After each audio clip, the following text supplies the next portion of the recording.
अगर आपका रिश्ता अधूरा है, अगर उसमें कोई गहरी भावना बाकी है, तो संभव है कि वह आत्मा फिर से आपके जीवन में आए। लेकिन ज़रूरी नहीं कि वह उसी रूप में आए। वह आपकी प्रेमिका बनकर आए। ये ज़रूरी नहीं वह आपकी पत्नी बनकर आए। ये भी ज़रूरी नहीं वह आपकी माँ बन सकती है, आपकी बेटी, आपकी दोस्त, या सिर्फ एक अजनबी जो कुछ समय के लिए आपके जीवन में आता है और फिर चला जाता है। अब एक बहुत भावनात्मक सच, हम जिस रिश्ते को हमेशा के लिए समझते हैं वह भी एक दिन बदल जाता है। गरुड़ पुराण कहता है कोई भी रिश्ता स्थायी नहीं है, क्योंकि हर आत्मा अपनी यात्रा पर है। वह किसी एक व्यक्ति के लिए नहीं बल्कि अपने विकास के लिए जीती है। अब सोचिए, अगर आत्मा का उद्देश्य आगे बढ़ना है तो क्या वह हमेशा एक ही व्यक्ति के साथ रह सकती है? नहीं, क्योंकि हर जन्म में उसे नए अनुभव चाहिए, नई परिस्थितियां, नई सीख। और यही कारण है कि रिश्ते बदलते रहते हैं। लेकिन इसका मतलब ये नहीं है कि प्यार खत्म हो जाता है। गरुड़ पुराण के अनुसार भावनाएं खत्म नहीं होती, वे रूप बदल लेती हैं। यानी जो प्यार आपने इस जन्म में महसूस किया है वह कहीं ना कहीं आपके अंदर रह जाता है, और वही प्यार किसी नए रूप में, किसी नए रिश्ते में फिर से सामने आ सकता है। लेकिन क्या आप उसे पहचान पाएंगे? यही सबसे बड़ा सवाल है। क्योंकि जब आत्मा नया शरीर लेती है तो उसे अपने पिछले जन्म की याद नहीं रहती। वह सब भूल जाती है और एक नई जिंदगी शुरू करती है। तो भले ही वही आत्मा आपके पास आए, आप उसे पहचान नहीं पाएंगे और वह भी आपको नहीं पहचान पाएगी। यही इस रहस्य का सबसे डरावना हिस्सा है। आप जिससे सबसे ज़्यादा प्यार करते हैं, हो सकता है वह फिर से आपके जीवन में आए, लेकिन अब दोनों एक दूसरे को पहचान ही न पाएं। और शायद यही कारण है कि कुछ लोग अचानक किसी अजनबी से जुड़ाव महसूस करते हैं, जैसे वे उसे पहले से जानते हों, लेकिन समझ नहीं पाते कि क्यों। गरुड़ पुराण के सिद्धांत कहते हैं यह पिछले जन्म की झलक हो सकती है, लेकिन यह सिर्फ संभावना है। सच्चाई क्या है, यह आज भी एक रहस्य है। आत्मा अमर है, रिश्ते कर्मों पर आधारित हैं। कुछ रिश्ते अगले जन्म में भी आ सकते हैं, लेकिन उनका रूप बदल सकता है और हम उन्हें पहचान नहीं पाते। लेकिन अगर हम अपने प्यार को पहचान ही नहीं पाएंगे तो क्या उस प्यार का कोई मतलब है? क्या सच्चा प्यार कभी खत्म हो जाता है? या क्या कोई ऐसा तरीका है जिससे हम इस चक्र से बाहर निकल सकें? यही सबसे बड़ा और गहरा रहस्य है। अगर वही प्यार अगले जन्म में पहचान में ही नहीं आएगा तो क्या उस प्यार का कोई मतलब है? क्या सच्चा प्यार सिर्फ इस जन्म तक ही सीमित है, या क्या वह किसी और रूप में हमारे साथ बना रहता है? यह वही सवाल है जो हर उस इंसान के मन में आता है जिसने कभी किसी से सच्चा प्यार किया है। गरुड़ पुराण के सिद्धांत हमें बताते हैं प्यार खत्म नहीं होता, लेकिन वह हमेशा वैसा नहीं रहता जैसा हम चाहते हैं। यह सुनने में थोड़ा कठिन लग सकता है, लेकिन यही सच्चाई का पहला कदम है। हम प्यार को अक्सर एक व्यक्ति से जोड़ देते हैं। हम सोचते हैं यही इंसान मेरा सब कुछ है, यही हमेशा रहेगा।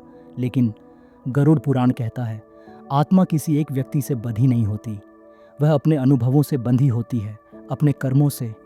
यानी जिसे हम प्यार कहते हैं वह भी एक अनुभव है, और हर अनुभव एक समय के बाद बदल जाता है। अब एक बहुत गहरी बात, सच्चा प्यार क्या है? क्या वह किसी एक इंसान को पाने का नाम है, या किसी के लिए बिना शर्त महसूस करने का? गरुड़ पुराण के दृष्टिकोण से सच्चा प्यार किसी व्यक्ति में नहीं बल्कि एक भावना में होता है, और भावना कभी खत्म नहीं होती, वह बस अपना रूप बदलती है। अब सोचिए, अगर आपने किसी से सच्चा प्यार किया है तो क्या वह भावना खत्म हो सकती है? नहीं, वह आपके अंदर रहती है, और वही भावना आपके अगले जन्म में भी किसी और रूप में सामने आ सकती है। लेकिन यह ज़रूरी नहीं कि वह उसी व्यक्ति के रूप में आए, क्योंकि आत्मा का उद्देश्य सिर्फ एक व्यक्ति के साथ रहना नहीं है, बल्कि अपने आप को समझना है। अब एक बहुत गहरी बात, कभी कभी हम किसी इंसान से बहुत जुड़ जाते हैं, लेकिन वह रिश्ता पूरा नहीं हो पाता, वह अधूरा रह जाता है, और यही अधूरापन हमारे अंदर रह जाता है। गरुड़ पुराण कहता है, अधूरे रिश्ते आत्मा को बांधते हैं। यही कारण है कि कुछ आत्माएं बार बार जन्म लेती हैं, क्योंकि उनके अंदर कुछ अधूरा रह गया है। अब सोचिए, अगर आप किसी से बहुत प्यार करते हैं लेकिन वह रिश्ता पूरा नहीं होता तो क्या होगा? वह भावना आपके अंदर रह जाएगी और वही भावना आपको फिर से उस आत्मा की ओर खींच सकती है। लेकिन जैसा हमने पहले समझा, वह आत्मा किसी भी रूप में आ सकती है और आप उसे पहचान नहीं पाएंगे। यही इस रहस्य का सबसे गहरा और थोड़ा डरावना सच है। आपका प्यार आपके साथ रहेगा, लेकिन जिस इंसान से आपने प्यार किया था वह उसी रूप में आपके पास नहीं आएगा। अब एक और गहरी बात, क्या इसका मतलब ये है कि प्यार बेकार है? नहीं, बल्कि इसका मतलब ये है कि हम प्यार को गलत तरीके से समझते हैं। हम उसे पकड़ना चाहते हैं, लेकिन प्यार पकड़ने की चीज़ नहीं है, वह महसूस करने की चीज़ है। और जब आप उसे समझ लेते हैं तो आपको किसी एक व्यक्ति से चिपकने की ज़रूरत नहीं होती। आप समझ जाते हैं कि प्यार एक ऊर्जा है जो हर जगह है, हर रिश्ते में है और सबसे ज़्यादा आपके अंदर है। अब सबसे महत्वपूर्ण सवाल, क्या हम इस चक्र से बाहर निकल सकते हैं? क्या हम ऐसा प्यार पा सकते हैं जो कभी ख़त्म न हो? गरुड़ पुराण का जवाब है हाँ, लेकिन वह प्यार किसी इंसान में नहीं मिलेगा। वह मिलेगा जब आप अपने अंदर की चेतना को समझेंगे, जब आप अपने आप को जान लेंगे, जब आप अपने अंदर की इच्छाओं से मुक्त हो जाएंगे, तब आप उस अवस्था में पहुंचेंगे जहां प्यार स्थायी होता है। इसे कहा जाता है मोक्ष, यानी जन्म और मृत्यु के चक्र से मुक्ति। जब आत्मा इस अवस्था में पहुंचती है तो उसे किसी रिश्ते की ज़रूरत नहीं रहती, क्योंकि वह खुद ही पूर्ण हो जाती है। अब सोचिए, अगर आप सच्चा प्यार चाहते हैं तो क्या आपको किसी एक इंसान को पकड़ कर रखना चाहिए या अपने अंदर उस भावना को विकसित करना चाहिए जो कभी ख़त्म नहीं होती? यही इस पूरे रहस्य का सार है। प्यार कभी ख़त्म नहीं होता, लेकिन जिसे हम पकड़ना चाहते हैं वह हमेशा बदलता रहता है।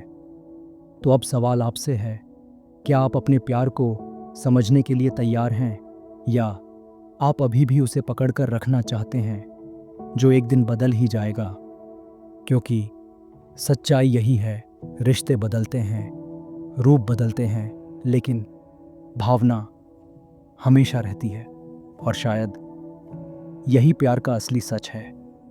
इस वीडियो का सार ये है कि आत्मा अमर है, लेकिन रिश्ते हमेशा एक जैसे नहीं रहते।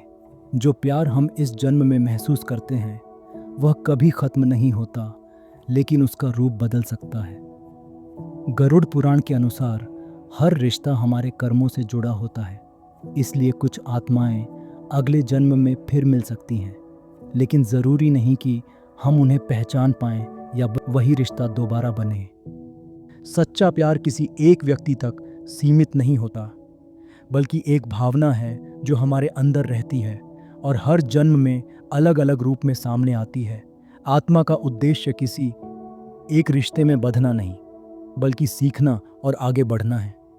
इसलिए हमें प्यार को पकड़कर रखने की जगह उसे समझना चाहिए, क्योंकि असली शांति तभी मिलती है जब हम इस गहरे सच को स्वीकार करते हैं।